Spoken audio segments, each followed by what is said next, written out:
Yeah, good morning. It's your homeboy L to the B. Yeah, you're getting an honest video. I drank last night.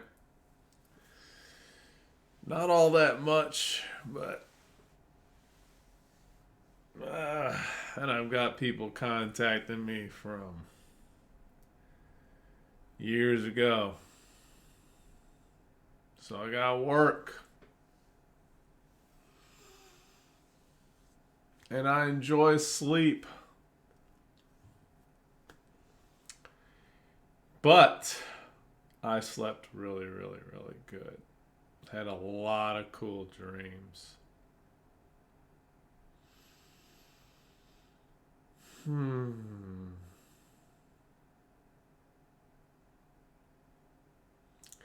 Yeah, dreams are like memories for me. I dream so often and I remember them so much. It's like as whatever I can't remember my day-to-day life, just like I don't remember my dreams, and dream to dream nights.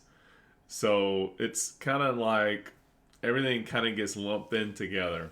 And that's okay because sometimes I have good referential. If it's like something that kicks up in the moment, I'm like, oh man, I had a similar experience just like this the other night in a dream. I was doing this, yada, yada, yada. But,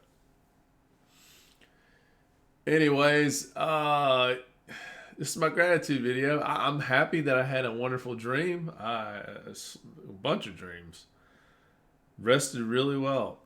Last night, I didn't drink that much. I had a beer and a half a bottle of wine. I didn't really get any crazier than that. I didn't try to push it. I've also been trying to limit my consumption down to 2 meals a day so that I can slow my metabolism, and I think it's working. Like I checked my weight and it's back up. I'm like, yes, finally. So there's some like positive, major positive things that are happening in just a short time frame, and the alcohol was fun. I'm not gonna lie, but now I was playing my video game and I got a ton more little treasure items off of it, just hanging around with people. I was like, gosh, this has been a really good night. So I've got all the little setups that I need. My character is great, even when he's not fully optimized. I'm just ecstatic about that. Um, I need to work on some things that are important, right? We got our important duties to take care of in life. We don't want to neglect. So I've got some things I need to do there for my daughter to ensure she has a school to go to. But she has one already. I've done all the necessary paperwork, medical stuff. So that's not going to be too much of an issue. But I need to figure out how to apply for this special transfer. So that's the next thing. Bet you're wondering though, how did last night go with my past friend, girlfriend? It went really well. We met, we got together, we chit chatted, went over our life stories. Basically, I didn't try to push. She gave more. I really wasn't in a pushing feeling, anyways. I just was going with the night. I don't go out really, so the guy there asked us for her to take her dog back home because he's nipped at some customers. She knows specifically, and it was a little bit more exaggerated. But I said, "Hey, man, can we just stay outside and drink our drinks?" He's like, "Yeah, that's fine." It would take the dog back. And we stayed outside and we just talked for like a couple hours. It was great. She said over and over how she wants to come spend some time with me. And you gotta think like it's weird for me. So the recent ex, she carries a little bit of weight to her, which like I'm not saying like she's fit, so she's got some thickness to her, and I like it. I like this muscle tightness. Thick. It was good. I was attracted. I'm not gonna sit here and deny and lie about whatever I was into with this other girl, the last girl I was with. The one I'm with right now, which I was not even looking, guys and gals, I was not looking for a partner at all. I do not have any women on the horizon. I sometimes if I have a breakup, I'll try to find a girl fast just to have some sex and wash away the. But I don't have anything I don't have anything like that. That's why I might say, well, man, your libido's low. I'm like, no, not really. I've been practicing some abstinence lately, so it's been nice. It's been a whole 10 days. It's my brain's doing really well off of that. So that's not an issue. My libido's like through the roof good. But it's very energetically centered. It's probably on that video if anybody goes back and watches that guy speaking about how you're sexually tuned to. It's like I'm only going off of memory because I can't really remember much of what he was talking about, but I do remember this section where he's speaking about it's a sub level, the sexual component of attraction and wielding uh, control over the other person and power dominance. They use this through a sub level of manipulation, or a sub level of love or attraction. Like it's just like a lower level, and so the higher levels are of real love and is intimacy and connectedness and things like that. And so yeah, that's what I'm having with this new girl. Is on the next stage, and I've had this with her before. I had to. We had to stop because I was too much into her, and she even admitted how she was being silly and stuff like that. And I was like, well, I'm glad she's honest. I knew that she knew it. We're not playing any games here. She's very, very empathetic, and it's very hard for me to understand what this new empath and empath relationship is going to be like because I'm so used to a narcissistic relationship. So I don't know how this is going to play out. But I was describing physical looks. And I'm a person now that I used to be very physical attracted. Now I'm more into let's be honest. I like the physical, but it is definitely the other side that I'm attracted to. And maybe it's the mystery. And when there's a mystery, there's an adventure in a narcissist, and this is why you go on the expedition. It's like you're trying to discover what's the depthness of this person? Is it everything what I fantasized to be, what I made up to be? And oftentimes it isn't. Like it's just a blank slate. It's boring as fuck. You're just like, gosh, there's no substance to this person. Well, I'm talking junk here now. So there's some really great qualities, and then you're like, hey, there you go, there you go. That's like way better than what I could ever come up with, and anybody else that I know. Like that's you. You're doing that's wow, it's amazing. And then they flatten it for you. They're like, oh no, it's nothing. It's man, whatever. I'm like, that's your gift. That's your ability. That's what makes you special. They stamp it down. So it's not fun with a narcissist. I can just say that. The flip side with being with an empath is that they actually have depth. It may not be in the same categories that you're in, but they have a lot of depth. And you're busy on an adventure from day one. You're already seeing all of the locations, and you're going, okay.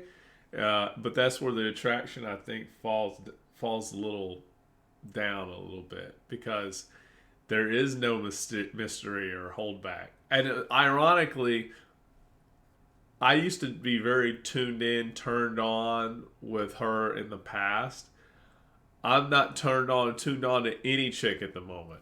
Yes, there were some women that walked by and they kind of caught my eye, and I was like, I don't know, I kind of want to go talk. But they all were very stoic, reserved. They all fit the profile of what I've been attracted to. So people have to understand that. And the girl I was talking with last night, she's an extrovert. I know now, based off of what I've been reading, I'm very introverted. I'm very introverted.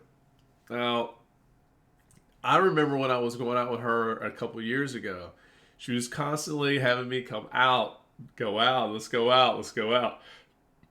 And I found it nice that I was asked to come out and I was getting into more and more experiences like that. Because a lot of us do what's comfortable, and doing this uncomfortable thing twice, 3 times a week, going to see people, just exhausting conversations. I met a lot of connections. I mean, I'm not gonna lie. I met people that run things like for the Mavericks and stuff here. So it's like, and me and him became very good friends. But I kind of stopped because I'm introverted.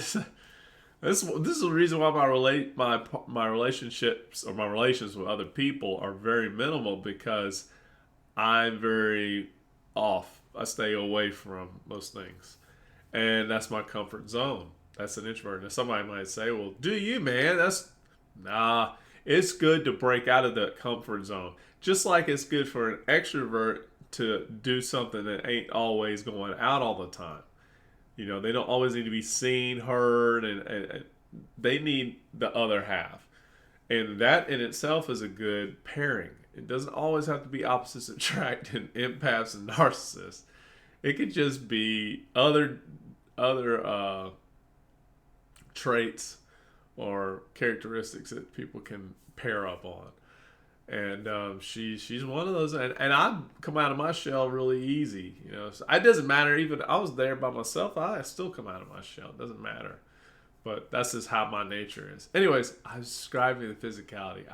I'm into personality, always have been, but now more so. I noticed some things last night, so I'm used to a certain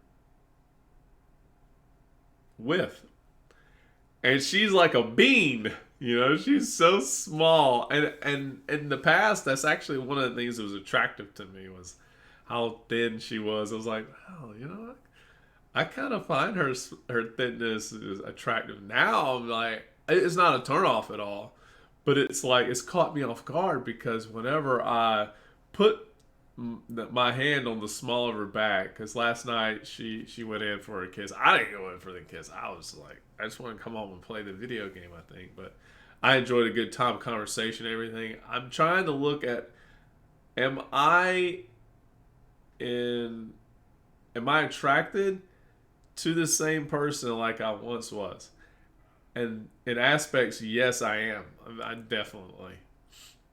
I do want to spend time with her. She wants to spend time, like a few times. She's just telling me, like, she's giving, like, if y'all know what attraction looks like from the opposite person, it's very noticeable. At least ways to spend for me. They make their schedules all available.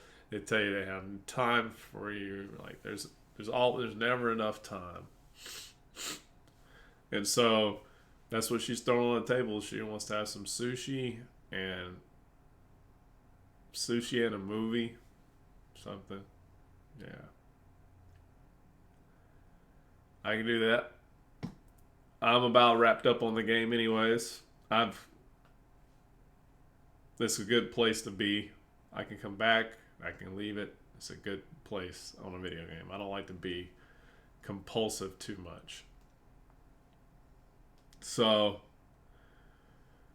yeah, we made out, and we just did a long make out session, and like my hand went to the small of her back, and it's like my whole hand covered her back. I was like, whoop! Like if I do this, I'm probably covering. My hands will touch from waist to waist. I was like, this is. But she's always been that size, and it's like this is gonna be interesting. Like I don't know. I don't know. It was different. It wasn't like I was not attracted. It was just more like I'm not used to it. And some of the aspects like I'm searching for answers for. Part of it is just me personally. Maybe I'm just not ready to date again right now. I know she's not interested in dating, but sometimes when people say that, they really are. They just, but I'm not there where I even want to necessarily see people. But I'm not actually pushed away, because obviously I wouldn't have went out with her. So I'm trying to discover and figure some things out. I'm lost in Hong Kong. So, guys, gals, I hope you have a wonderful day. I am very sleepy today because I probably just over pushed it. I stayed up till like 2 or 3 in the morning. I was watching my shows. If anybody knows, my self care is 90210. And yeah, I just sat back watching the show and passed out. It was a good rest though. You guys have a wonderful, wonderful, super great day. And I will see you on the next thank you video, if not sooner. Peace on your Wednesday.